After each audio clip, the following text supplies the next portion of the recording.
Good morning, good afternoon and good evening. Welcome back to the channel. If you're new, my name's Luna Rhodes, channel name Luna Avengers. Thank you ever so much for joining me. So we're just about to head off to watch Joker, Folie or Deux.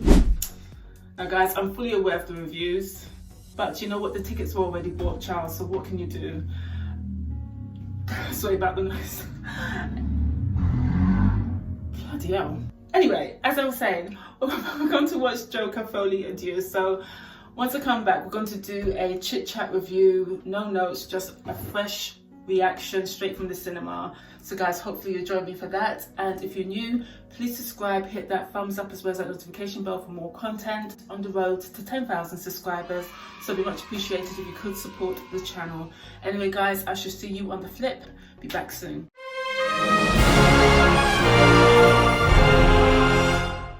So I've just come back from watching Joker, Folie or Deux, and as you can probably tell from my voice, the gusto has somewhat subsided.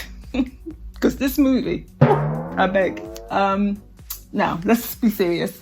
Given the poor responses, I went into this film with cautious optimism. I genuinely welcomed the unconventional method of telling the Joker story with the fusion of music, especially with the casting of Lady Gaga. Okay. And with that in mind, I thought, like everyone, they were onto an absolute winner.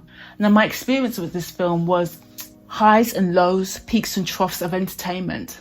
One standout moment, for example, was a courtroom scene when Arthur Fleck takes on a Southern American accent, and it was parody, and I was here for it. Now, I wish they could have pushed that whole sequence with an injection of more sinister intentions, but from what we got, it was a really good scene, and I really appreciated it.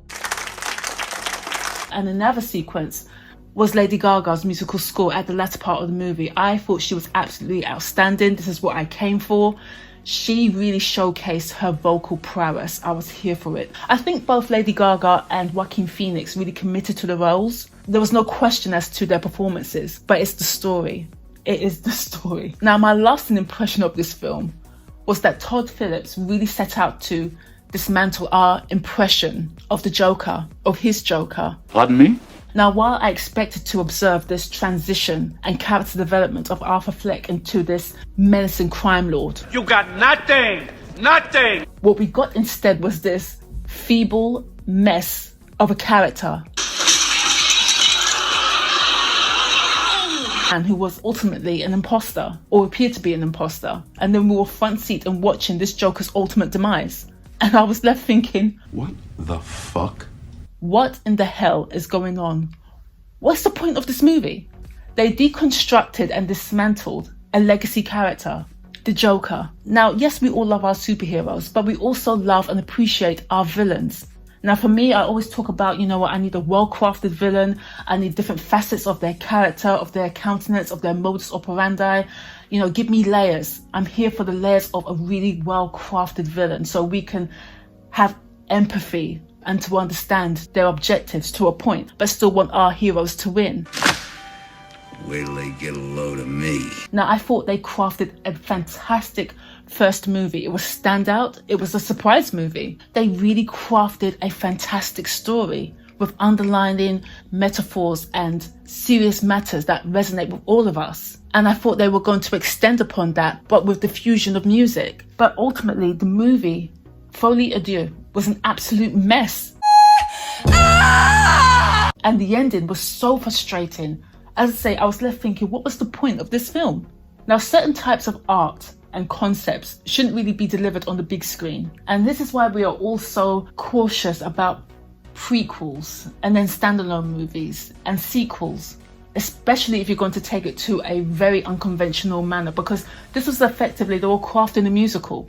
Now, in terms of the musical element, although yes, I did praise one of the musical scores at the latter part of the film, but overall, it just wasn't given what it needs to give. I don't know how you can have an award-winning singer-songwriter in the form of Lady Gaga, a powerhouse artist, and yet I found more musical resonance with, for example, Deadpool and Wolverine. When I was watching Deadpool and Wolverine, I was shooking and jiving, enjoying myself in the cinema, and then in contrast, you have a Grammy-winning artist in Joker, Folie or Deux, and yet I wasn't really feeling the music. I mean, I should be enjoying myself. I should be really engaged But it just didn't work like that. As I say, I appreciated one of the latter scores, but overall, as a musical, it just didn't execute well. This movie is just a frustrating watch because they had all the ingredients, but to end the movie off in this manner with a complete deconstruction of a legacy character like the Joker, I was like, what the hell are they doing? What are you doing?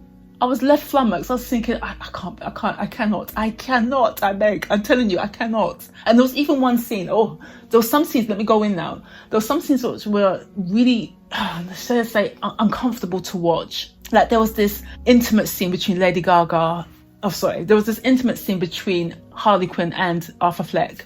And I tell you, I squealed, man. I had to look away. Omit it from the movie. We didn't need to see that. It just made me cringe. It wasn't pleasant to watch. Overall, I just didn't understand the point of this film. It's like they set out to antagonize its audience. I just honestly, sometimes, as I say, sometimes a concept just needs to be left on the shelf. Once you've hit a home run with a movie, just leave it on the shelf. You've done your job. Job well done. You don't need to flesh out the story anymore. And what they did here was it just cheapened the creativity of the original. So my lasting comments on this, yes, I've gone in. This is just very much a reactionary review. I haven't got any notes, but I will say this. If you want to retain that image of the Joker, I would simply say give this movie a miss and just go watch The Dark Knight. Well, hello, beautiful. Or go watch Batman, the first original movie. Go watch Heath Ledger and Jack Nicholson. That's all you need. But please do comment below, let me know your thoughts. As I say, child, this film didn't give what it needed to give. It was a complete miss for me. Maybe if they contorted the finale, the third act, to make him transition into that menacing crime lord, then different story. But what we got, oh good grief, child, no, absolutely not. Absolutely not, no. But as I say, please comment below, let me know your thoughts. Do you think I'm being too harsh? Let me know the elements of the movie that you loved. Do you agree with me that they effectively set out to antagonize its audience? Because that's how I felt. I felt frustrated and annoyed. And the only thing I gained from watching this film was loss of time and frustration and just wanting to watch previous iterations of the character, Heath Ledger and Jack Nicholson. That's all you need. That's all you need. That's my final recommendation. But as I said, please comment below, let me know your thoughts on this movie. Am I going in too harsh? But I'm just being candid and honest. As I say, I'm trying to be as diplomatic as I can, because at the end of the day, it's still art. And I know this was ultimately their intention, to dismantle our love and resonance for this character. But with that said, was it worth it? But that's my thoughts of this film. Anyway, guys, I shall see you soon. Please like and subscribe and give me a thumbs up if you like my reactionary review. And I'll see you down in the comment section. Anyway, for now, guys, adios.